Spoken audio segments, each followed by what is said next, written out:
Ladies and gentlemen, we are here for the first episode of ABJ Podcast, episode number 1. I'm here with my boy Andrew Pizzo. I don't want to butcher the last name again. He's backstage waiting right now. But before I get into this, I want to let you guys know, welcome to the ABJ Podcast.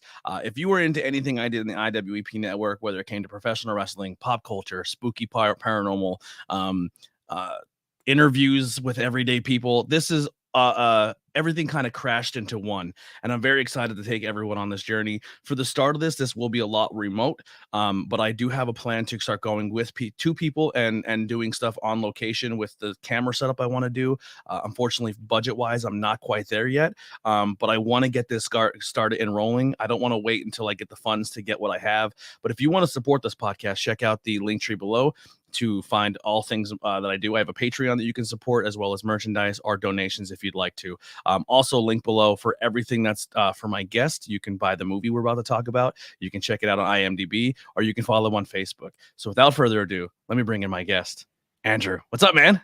Hey, what's going on, man? How you doing? Nothing. I am super excited about this. So if for the people who are brand new to the ABJ podcast, welcome. If for people who have listened to our previous episode, we've done this before on interviews with everyday people. You came over, we talked about the movie, and then I had a private screening, which we talked about, which I've been flexing on everybody because I got to see the movie and they didn't. But now everyone can see it, which is exciting. Oh yeah, I'm excited too. You know, it was a lot of there were a lot of hardships getting the movie out there and making sure it was released the way I wanted it to be released. You know, I wanted it to be this big, limited release because, you know, most times when you get a distribution deal, you have to buy like 30,000 copies.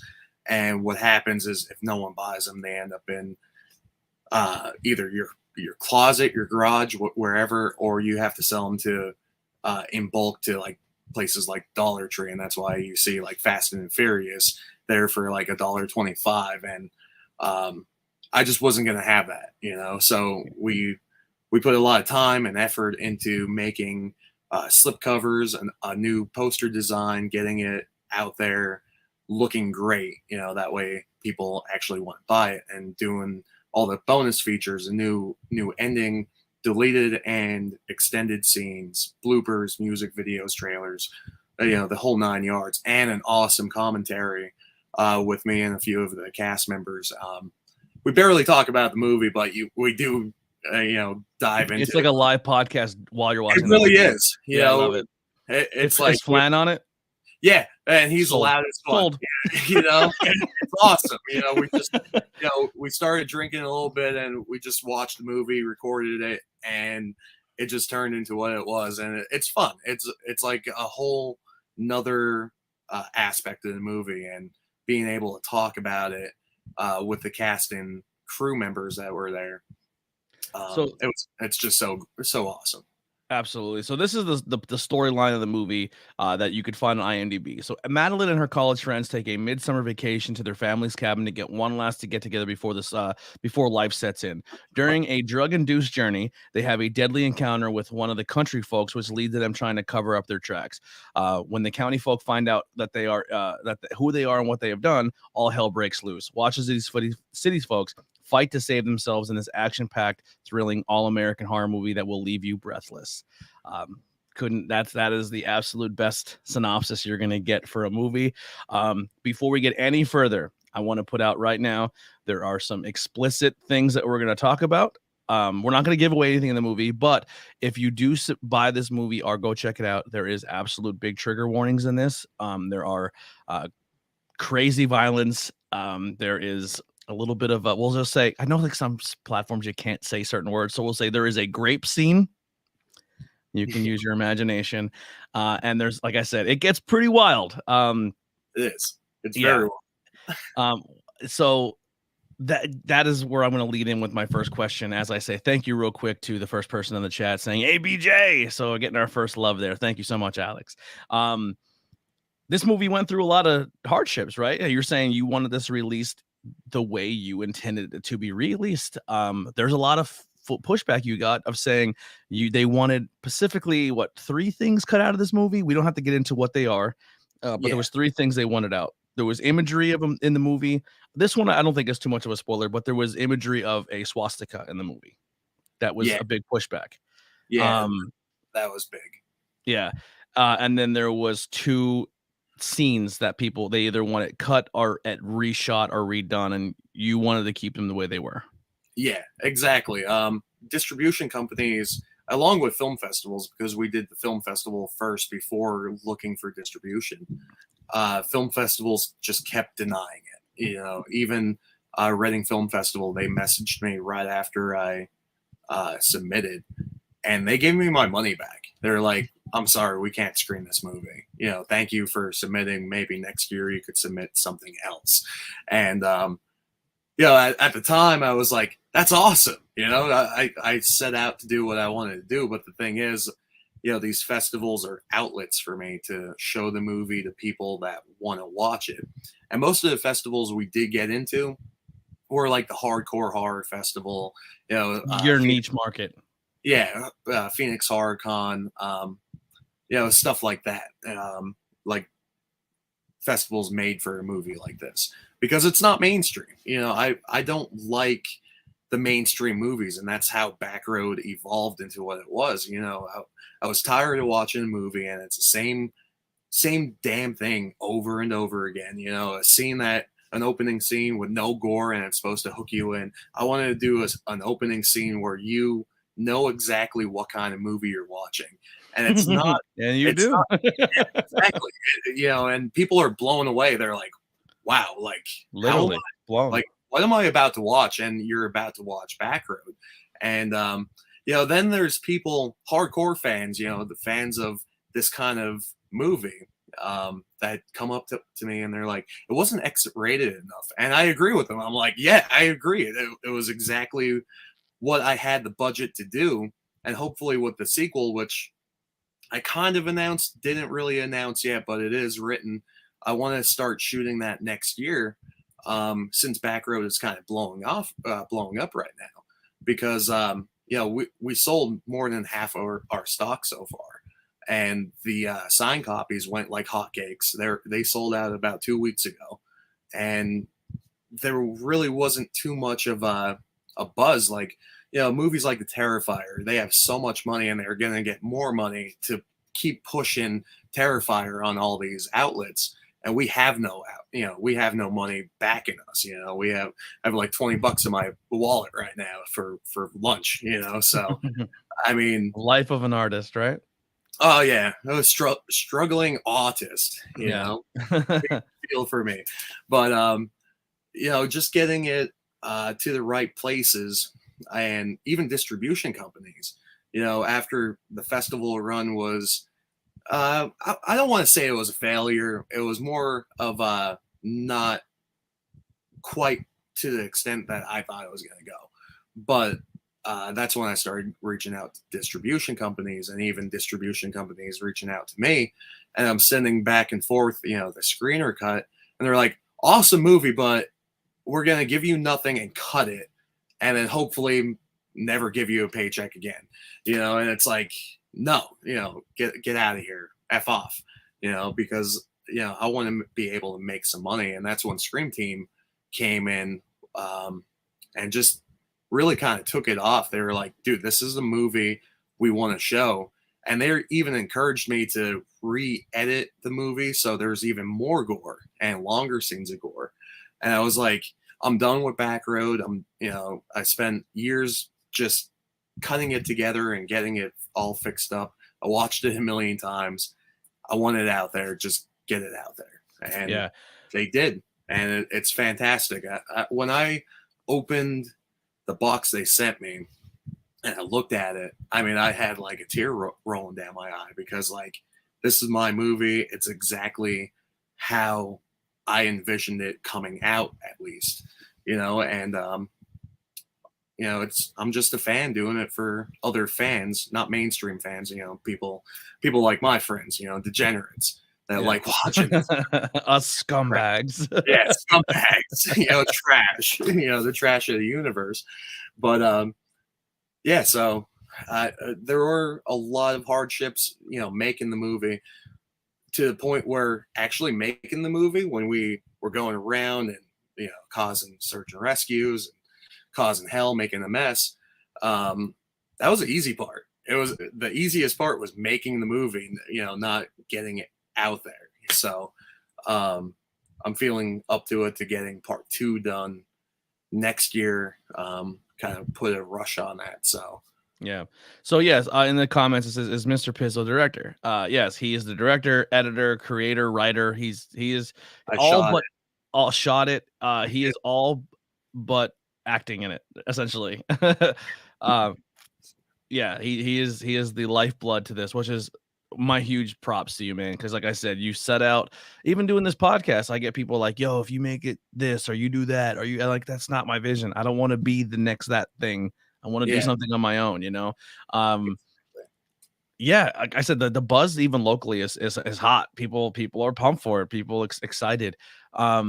Now there is a story that we covered in the podcast, but we would be remiss if we didn't cover it once again here. So you said a little hint there of a search and rescue situation that you had with your movie.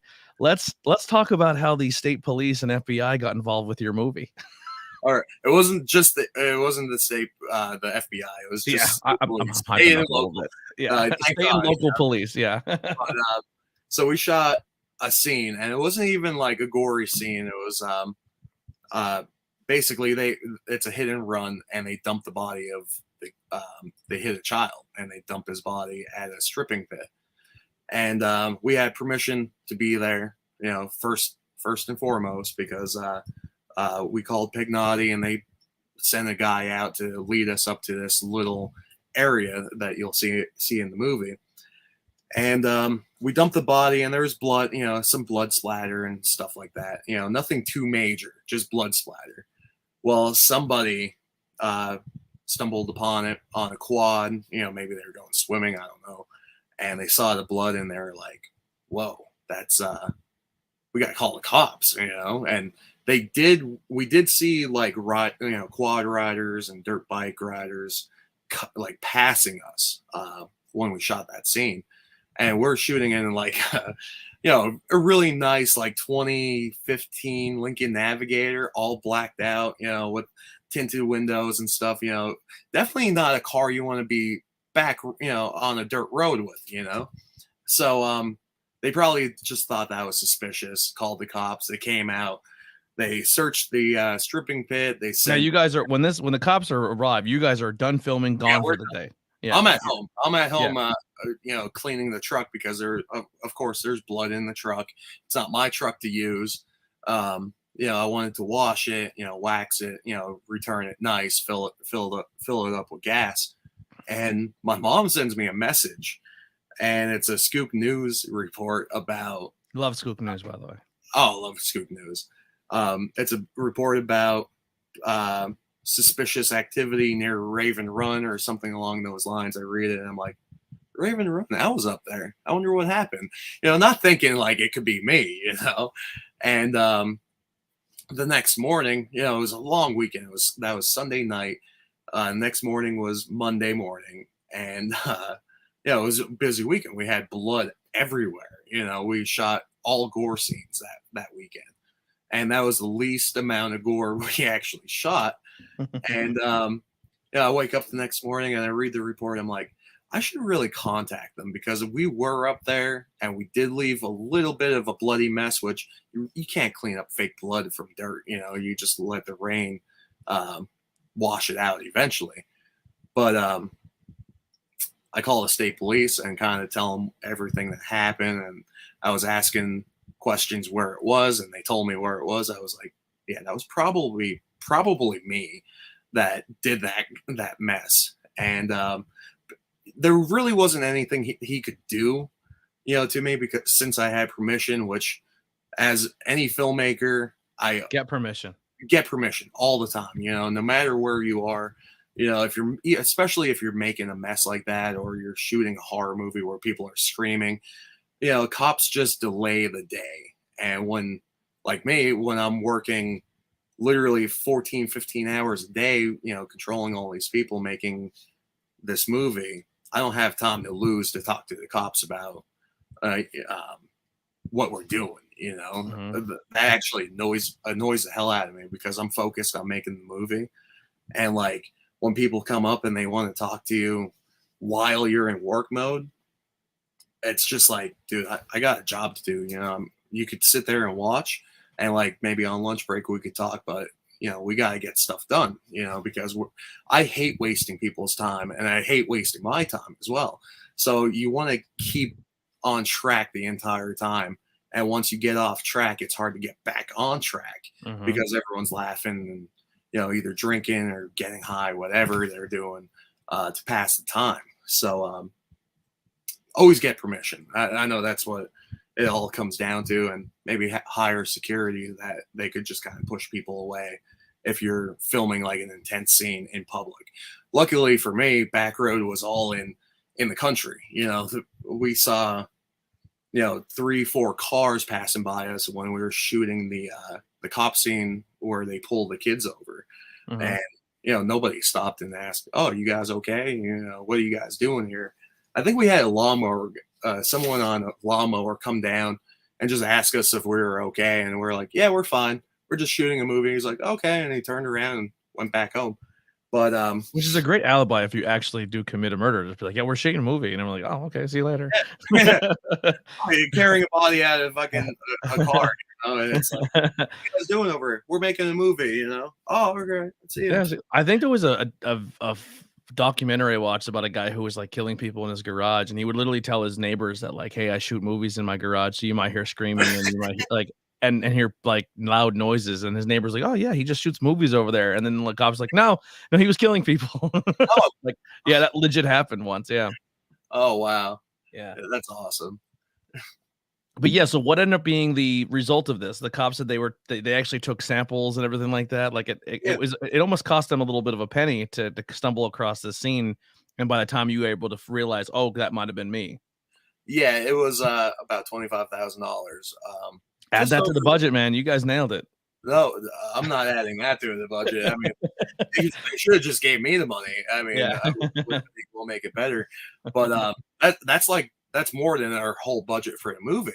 Yeah. And like a lot of people don't get that. Like they see it's shot well, and like the performances are phenomenal all across the board, and they think it's like this multi-million-dollar movie, and it's like, no, I'm just a guy who has a camera and knows what he's doing, and I'm making this movie. It's not like there's any backing. Most of the money, came from my pocket or producers' pockets, and it's not much, for what we did and how we actually shot it. I mean, I've seen worse movies shot for $200 million. Like, well, maybe not $200 million, but yeah.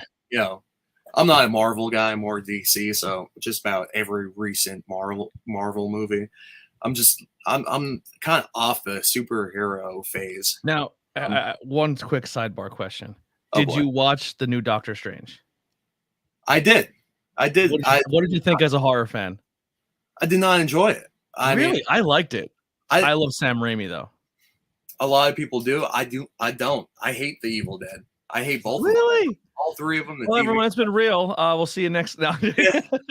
That's usually what people say. Like even Flannery, he loves The Evil Dead, and I always bust on him. I'm like, I hate it. He's like, how could you make horror movies and be who you are and hate The Evil Dead? Yeah, everything about Sam Raimi is what you want to be in life. Like he made an independent movie with no money. Everything that you went through, Sam Raimi wrote the book on. Yeah, I know, and I hate it. I hate the movie. I mean, I'm just not a big fan of. I like his Spider-Man movies, but besides that, Darkman too. I always liked Darkman, but yeah, I'm sorry, to the world. I'm gonna get a bunch of hate because of that. Mario's already saying wow, and I mean, he didn't like Multiverse of Madness either, but he said, "Come on, man, Sam Raimi." Yeah, no, I'm sorry, man. I just don't. I don't like the Evil Dead movies, and I do like the remake. I actually adore the remake because it's actually scary. Like the Evil Dead remake is done very, very well. Yeah, it's done fantastically, and still doing it all practically with a a bunch more money, I guess. I mean, I'm sorry, crucify me. Now, if people were to say what what is the vibe, or if you had to compare it to a mainstream movie or a horror movie they've probably seen, where would Backroads fall into? I would say it's a combination of Texas Chainsaw Massacre and I Spit on Your Grave, kind of mixed with like a little bit of Wrong Turn. Combine those movies and you kind of get Backroad. But as time went on, like even when I was writing it, I wasn't really writing it as a movie I was going to make. One of my favorite, I wouldn't say favorite movies, but a movie I kind of enjoy watching, but it kind of sucks. It's kind of trashy. A movie called Deliverance from the 70s. And I always kind of considered Backroad an updated, not remake, but like reboot, reimagining of Deliverance. Mhm. Something that's more, these people go into the backwoods and they discover humans, not monsters or mutants.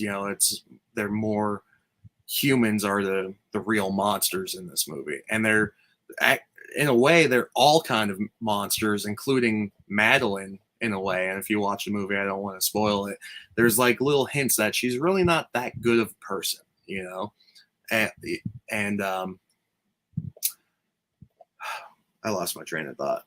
Anyway. Yeah, the people who the protagonists in the movie are not good people you want to root for, because what they did was wrong. Like you said, it's a hit and run. They hit a kid, and they try to hide the body, and what the body they end up hiding is a family that they didn't want to mess with. And like to me, it has that realism where if you go in certain parts of we'll just say Pennsylvania, imagine Tennessee, North Virginia, like all these like backwooded areas, if you're an outsider and you don't know your way around, you can easily be taken advantage of and taken to a spot where no one's going to hear you scream. You know what I mean? And the chances of them finding you are very slim. Like that, there is parts of the world like that. There's parts of that in our country like that. Yeah. And that's where the horror sets in, where you're in someone else's backyard and they know every nook and cranny. And that's the scary part about this movie, where from the jump, they are not in control.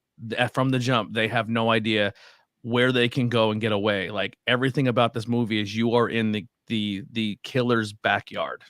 Exactly. It's their world, not theirs. And like these people, they're almost like given everything in life. Like Fox isn't driving his car; it's his dad's car. They're all just the almost a reflection of today's society. They even changing a tire is a task for most people. Changing your brakes, doing, filling your gas pump. There's some people that never even touched a gas pump in their lives. So like, then they come into the redneck area, these inbreds who, this is their life, and they're slowly destroying it.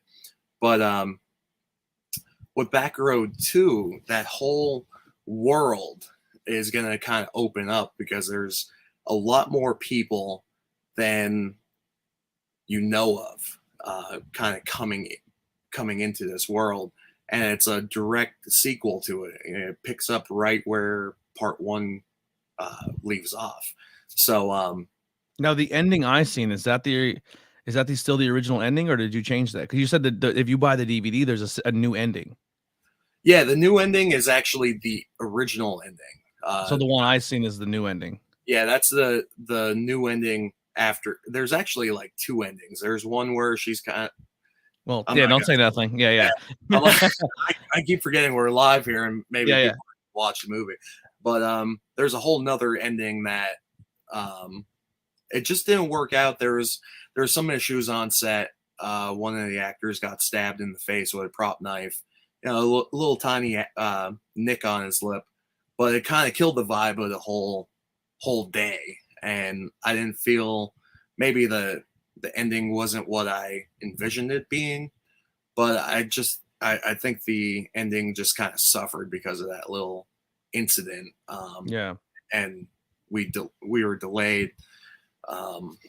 And part of it was the cinematography as well. You know, trying to shoot it during sunup, like the second it turns from dark to light. Dark is tough. Yeah, So people who don't realize, a lot of times when you watch a movie and it's shot at nighttime, that's edited.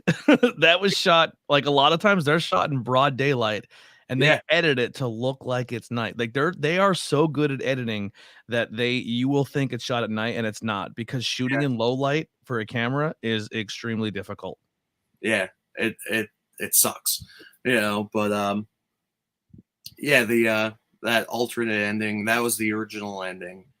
I liked it to a point where I actually cut it together, but when I was cutting Back Road together and just watching the footage, I was like, no, I'm not doing this. I'm not ending it here. And I was, I kept thinking, like, I need this ending to be a lot bigger and better. And I rewrote the whole ending after the whole movie was done, came back, shot that last scene, and then I still didn't like it, And so I shot an extended ending because, like, it kind of ended just like any other movie where it just kind of ends, and I didn't like that. I wanted a good ending, and that's when I went back to the creek, which you would know more about that, and shot that little sequence. I was like, this is my ending, and I think that turned out way better than the ending that we originally shot. It just kind of it's just way better in my opinion. Now, It's shocking. You open with a shocker, you shock people throughout the whole movie, and then you end on something that's so unexpected. And hopefully not stupid, because I think I love movies like that. Unhappy. Yeah, I like Gunhead. That's why I was a huge fan of Sinister. Because Sinister, there's no happy ending. I was like, every movie has a conclusion, and Sinister's like, nope, I win. You know what I mean? Like, not spoiling anything, but that's why I enjoyed Sinister. But so if this is something you don't want to speak on or talk about, that's fine. I understand. But one of the members of the movie, a major member of the movie, has passed away since the time of filming and now. Yeah, Brian DeSanto, he passed away on Thanksgiving of last year. And in a way, I was more heartbroken because I knew he was in part 2 and he was going to go on for like part 3, and like I do want to make Back Road a trilogy. It's just finding the time, money, and resources to do all of it. But yeah, when he passed, I was just so disappointed. He was great. He was a great guy. He was difficult at times, but that was just his mindset, and the character that Brian played, brought up a lot of issues in his own life, and I feel like that, caused him to kind of intoxicate himself more and more. So, that he was an animal. I know he loved whiskey, and when he got on set, we were shooting the dinner table scene, and I poured him a little, a pint of whiskey, thinking, okay, you could just sip on it throughout the night. That's enough. He chugged it like a shot, like right down. He's like, can I get more? And I was just standing there like, all right, here's a bottle. And he killed, I don't know what the correct term is, but the handle. Yeah, is it the handle jug of I think so, yeah. Jack Daniels, and he killed that whole bottle that night. So he was a drinker. He loved his whiskey, and I hope he's free from all his demons. It was just a traumatic loss for all of us. I was just he definitely plays the character. Like you watch him on scene, you're like, this is him. You know what I mean? Like, I wish he was in the movie even more. I wish I shot more stuff with him, because like, I could have used it in either part 2, part 1, wherever. But I feel like, I think I did mention about rewriting parts of Back Road 2, and they're kind of the parts I need to rewrite. And because I'll never replace him. I could look for people for years and years, and I'll never be able to find someone as talented as Brian. He just brought it. He really did bring it. And the thing about him, he scared the fuck out of all the cast members. Everyone was afraid of him. Everyone hated him. Actually, they didn't want to work with him again. And he just brought that monster to life. He was a monster I helped him create. And hopefully with Back Row 2, I'll be able to kind of fix that little plot hole and continue the story and continue his legacy as that character, because he does play a huge role in part 2 and part 3 as well. And without him, it's still gonna go on, but just a little bit differently without him. So yeah, well, luckily you do have a good we'll say side partner to him in the movie as a family member who I think on screen very shined like a diamond, and that's Flan. Flan looks like a horror movie villain, and his persona and who he is as a person and his love for horror, he gets it. It's awesome. He's the main reason why I watched the movie. I've been a fan of him and his family and his brothers for a very long time. And and when I was like, oh, he's in it, I'm in. Yeah, he's awesome. And when he came on board, there were like one little sentence descriptions of him, and maybe another paragraph of like action that he would have to follow. And he ended up being in the movie a lot more. Like if you read the original script, Flan's character Cletus isn't really even mentioned in the movie. It's all about Charlie Ray. Same with Remington. Those characters were very minimum. They're just kind of background throwaway characters, and they just brought it and like brought those characters to life. And I added a few other extra scenes with them just because they were so good at what they were doing. I had to use them. But Flan, even though he died in part 1, the first one, no offense, he's coming back for part 2, and he's going to be, he might get a bigger role now that, Charlie Ray is kind of in the corner somewhere. So he is coming back not as Cletus, but a new character, because he's different. He got fatter. He looks completely different with longer hair and the beard now. He looks completely different. So it's kind of easy to bring him back in as a new character. And his character is going to be basically Ryan Flannery playing a psycho again, which, isn't too, they're not too far apart. So, yeah. But another thing with this movie that I feel like a lot of people are going to be really, really shocked with a low budget and independent film, and essentially what you did with what you had. The cinematography is good. The drone shots you use are well over the mountaintops, and everything like that was done very, very well. Camera work was good. But the real show stealer to this movie, and I think the big thing about your productions that you do and your things going forward, if you're interested, go check out recently at Pilguru, they shot a commercial for their upcoming beer, and you guys were behind the special effects and the things that happen in that commercial. But these special effects in this movie are brilliant. There's going to be times where you're watching this where you're like, was that real? Was that a legit thing? Because we'll say during the triggering part of the movie where some people, like I said, if you're first time tuning in live or you're listening to this, if there are certain gratuitous scenes that you're not comfortable with in certain horror movies, this is not for you. Like we said before, not a mainstream movie. No. But the scene that is going to be the most triggering to you, most horror movies are going to cut away and make you think with your imagination that what's happening. You guys go for it. And not only do you go for it, but the special effects make you think, am I looking at something that's real? Well, that's good. And for being a lower budget movie, independent film, the special effects shine through. So let's give some props to the special effects guy and who you work with. The special effects guy was Matt Stroger and Tom Smith. Tom Smith is from Sick and Twisted Effects. Matt Stroger, we still work with. He did all the work in the Pilgaroo commercial. He's a fantastic guy. Both of them are good special effects artists, and both of them together just really made them shine.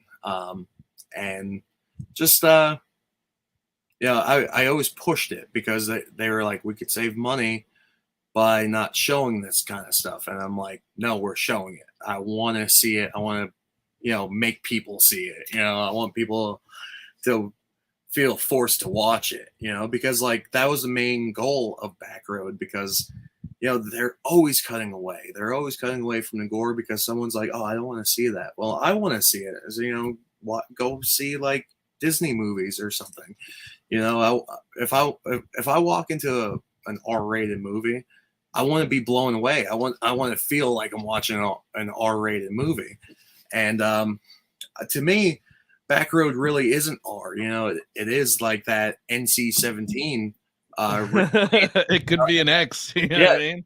X rating. A lot of people are like, is that porn? Are you watching porn? No, I'm not. I'm not making porn. I'm not watching porn. I'm making a homage to like Friday the 13th when they first submitted that. They got their dreaded X rating, which no theater would show, and I wanted to pay homage to that X rating, and show people like, yeah, we could show gore now, because there's a bunch of like underground movies, like unearthed films, the American Guinea Pig movies where it's nothing but gore, and people love that. There's freaks that watch that.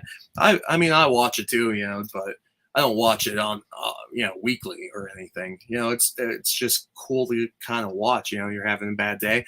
Yeah, cut up this woman tied to a bed for the whole movie. Let's do it. But I did want to tell a story. I didn't want it to just all be gore. I wanted it to kind of, be this intense ride where it just keeps getting worse. Their day just keeps on getting worse and worse, and the special effects that you see, we show them, because like that's a fun part of horror movies, spraying people with blood and showing people killing people having fun, like that's just like disturbing, and that's the kind of movie I want to watch, and like my friends want to watch, and hopefully it gets out to the right people and no one puts it in on like Thanksgiving dinner, even though usually I would watch like I Spit on Your Grave or Cannibal Holocaust, on There's some Cannibal Holocaust vibes. Yes, and that's one of my top 10, I would say. Cannibal Holocaust, movies like Salo, which Salo's just, the book's worse, but I mean the movie's just like, no wonder that they killed the director off, before the movie was premiered. So, but yeah, it is. Oh, go ahead. I was a little bit of delay. I apologize. It's good.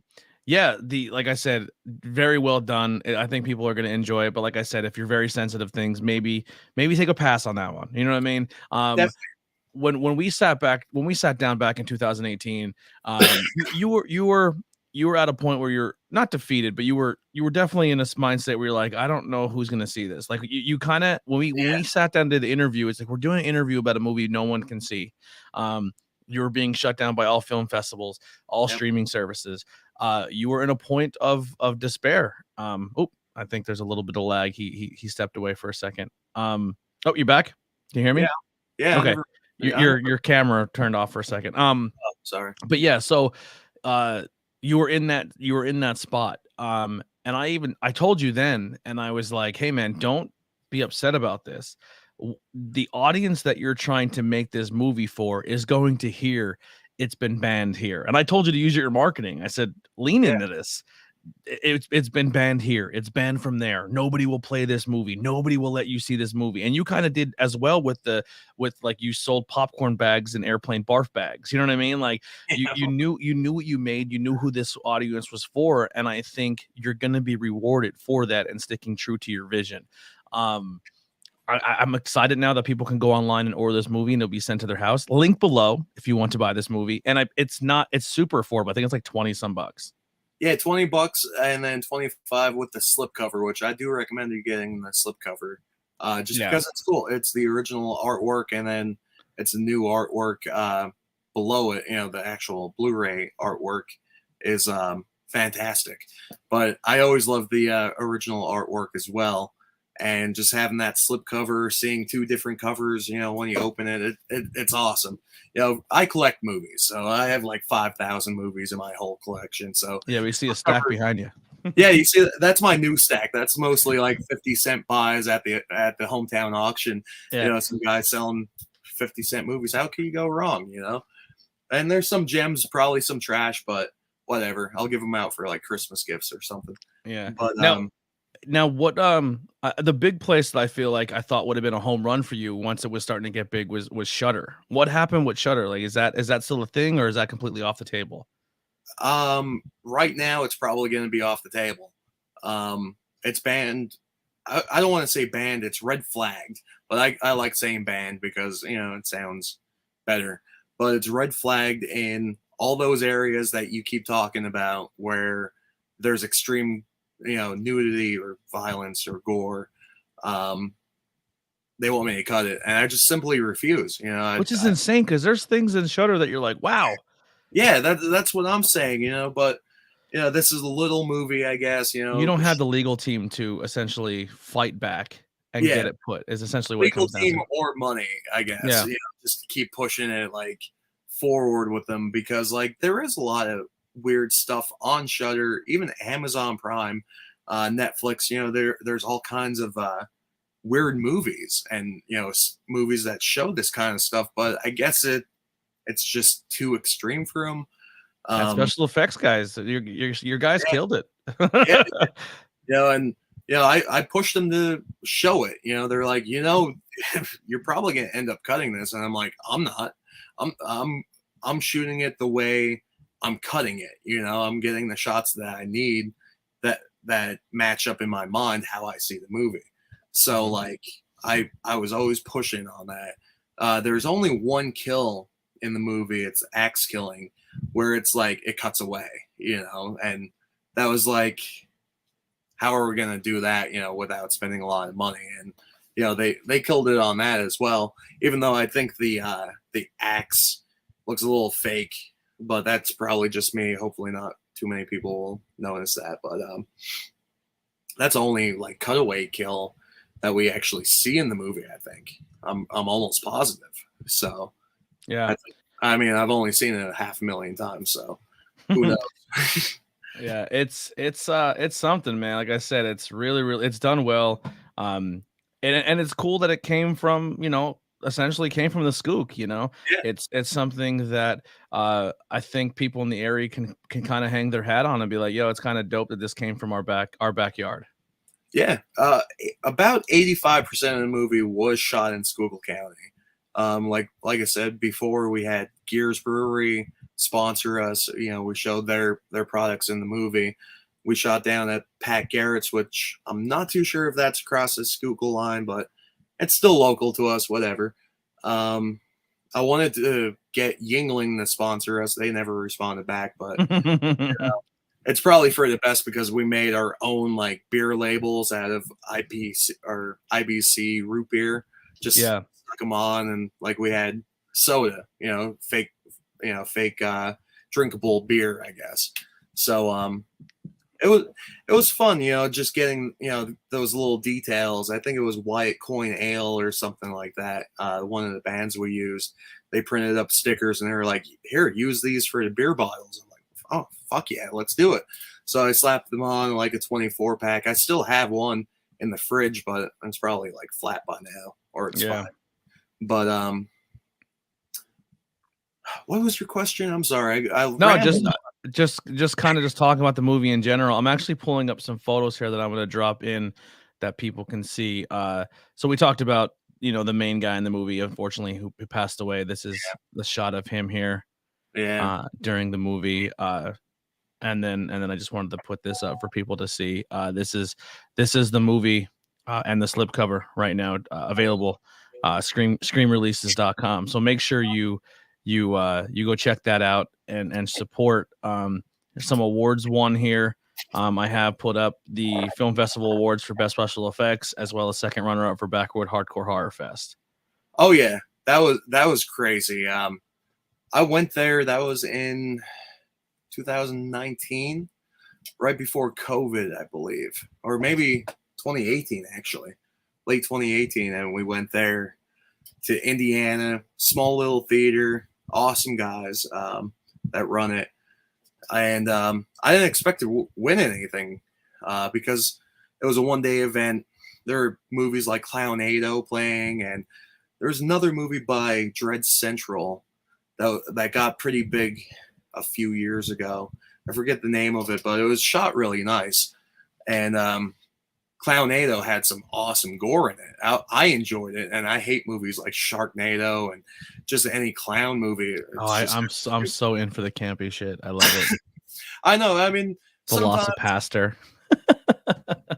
yeah. I heard about that. I haven't seen it. I've seen it on Amazon Prime. I'm like, oh, it's stupid, but it's great. I gotta be like trashed to enjoy movies like that, and I don't get trashed too often. And if I do get trashed, I want to watch something good and not waste my time. Like Basket Case 2 or 3 or something like that. But for the that it was just shocking, when they announced best special effects, and I was like, oh my god, Backroad won best special effects. That's awesome. And then right after they did runner-up film or second, I forget how they placed it, like second place or runner-up film something. And I ran back up. I was like, oh my god, we won 2 awards at our first film festival circuit. And that's when I kept pushing it in other film festivals and just kind of wasting time,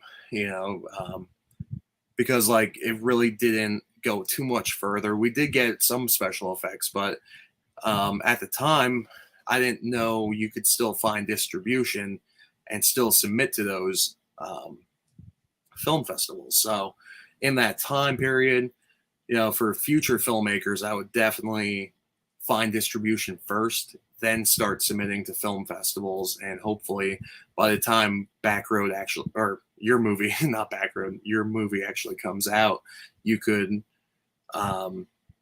sell it immediately. There's no waiting. And that was most of the heartache, was just waiting throughout the film festival period, then the COVID period, and then from the time we signed the paperwork for Backroad with Scream Team, it's over a year now since we've signed that paperwork, going on 2 years actually, and the movie's just coming out now. So you have time to do the film festival run and still get the movie out there at the same time without that waiting period. So So in closing, anything you want to say to the people listening, or words of encouragement for people who want to make a film or anything like that? Honestly, there's a few things I do want to say about that. When I first started writing Backroad, I had no idea how I was going to make it. I knew I'd have to make it on my own, but then I found a small team, and that's really all you need to get started. Just find people that read the script and they're like, dude, this is awesome. I want a part of it. Like, that's how I found Ryan Flannery. He found out I was making a movie in the Skook. He messaged me. He was like, dude, I want in. I want to know more about it. He read the script. He's like, this is awesome. I'm in. And we're still working together. And just slowly build your team of people that, support you, creatively and like morally, be a good person. And if you have enough passion and drive, you'll be able to do it. Just don't expect to make much money off doing it. That's the thing, everyone wants like that big Terrifier moment, where you make a movie and you make millions off of it. but that comes to people that wait and keep doing it. Even if you don't um, make it your first time, there's always a second time and a third time, because even with Backroad, I was like, what's next? What am I going to do next? And I ended up doing commercial work and another feature film, and actually 2 feature films after Backroad. And, you just keep working, keep getting it out there and get your movie available to watch to people. The last time we talked, it wasn't out yet, so nobody saw it. I watched it with a few friends, and that's it. So I would definitely just keep going, and if people tell you no, use that as inspiration to keep going, because a lot of people told me no, and I was like, you know what? I don't need you then, move aside. I'll do it myself. So never stop. You got to keep grinding. If you want the retirement life, get a 9-to-5 job and hopefully retire by the time you're 65. But it's a lot of hard work too. You got to put in the time. You work a 12-hour day. You come home, you write, you edit, you plan, and one day it's all gonna work out. So I love that, man. That's exactly, and that just doesn't go for making movies. That's anything in life. You want to chase, keep doing. Watching the trailer on Drew's YouTube channel, and I subscribed. Thank you. And that's for Mike C. If anyone has any questions, we are closing up at the end here. I want to try to keep this podcast to about 45 minutes to an hour. But when we do these live, so I have a bunch that are scheduled to be live. I have a lot of people in the independent wrestling scene that are going to be coming on, as well as independent the music scene, and a few other people who just have stories to tell. And I'm just kind of filling in time so people can put their questions in. But what people can expect from this podcast going forward is just people with stories to tell, people who have made cool things, people who have topics to talk about. Even if you're not someone who made a movie, or you're not a professional wrestler, or you're not a musician, this is still open to you. If you have a story or an experience you went through and you feel your story can help somebody, please hit me up. It's not just for creators and small businesses and stuff like that. It's open for everybody. So if you want to be a guest on the podcast, please, Anthony Blackwell Jr. all social media. You can follow me and shoot me a DM, and let's get it set up. I have a bunch of interviews set up, but we can get you in. But here was our first question. Thoughts on Tom Savini? He's my favorite. I know for me personally, I love Tom Savini. I met him twice, and Dawn of the Dead is my all-time favorite movie. I love Dawn of the Dead, and I'm reaching for something because I got to hold the cock gun. The cock gun from Dusk Till Dawn. Dusk Till Dawn, yeah. That's so awesome. Oh, there goes a bunch of stuff that sounded expensive. No, it's fine. So, it's funny. Me and Ryan Flannery have been talking about this since Backroad, and it was going up to Tom Savini and getting a picture of Rick Baker signed by him. That's Tom Savini's autograph on Rick Baker. I thought he was going to fight us, because even everyone that was at the convention, it was a PA Horror Con. We kept telling him, we're just going to mess with him because, we're jokesters. We would like to mess around with like the celebrities because we really don't like fanboy out. When we meet people, I'd rather meet people and just have a good conversation with them. Same. Or like mess with them, and I don't want to say what, other stuff I did, but this was probably the best. Just walking up to him and I'm like, here, I have something for you to sign. And I hand it to him and he's looking at it. He just looks up, but this is Rick Baker. And I'm like, yeah, I know. Can you sign it? He's like, why? I'm like, it's awesome. Well, maybe one day he'll see it. And he signed his name and we got a picture. It was me and Flannery by it. That got it signed, and we took a picture with him, and he's just so happy. And Ryan, he's like, yes, walking around screaming. I was like, so I do like Tom Savini. Rick Baker is better, but Tom Savini did a lot more horror than Rick Baker. As far as Dawn of the Dead, Friday the 13th, Creepshow, which I absolutely love, and what else? The Dead movies, which are my favorite movies. He's a good guy. He actually is a really good, talented artist. But I just like messing with people. I like Yeah. messing with autists. But I met him at Steel City Con, yeah, and nobody was at his table, and he was having a conversation with somebody, and I thought it was like his handler or somebody he was with, and I didn't want to interrupt the conversation. I kind of walked up, and I was kind of looking at his table, and he's like, what's up, man? I was like, what's going on? And he goes, hey, I have somebody else here. Do you mind? And the guy's like, yeah, no problem. So I guess it was just somebody else who was just there. And it yeah. was like the day 2 of the con or day 3.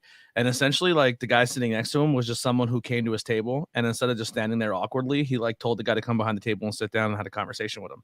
Oh, that's pretty awesome. Yeah. So You see, I like that more.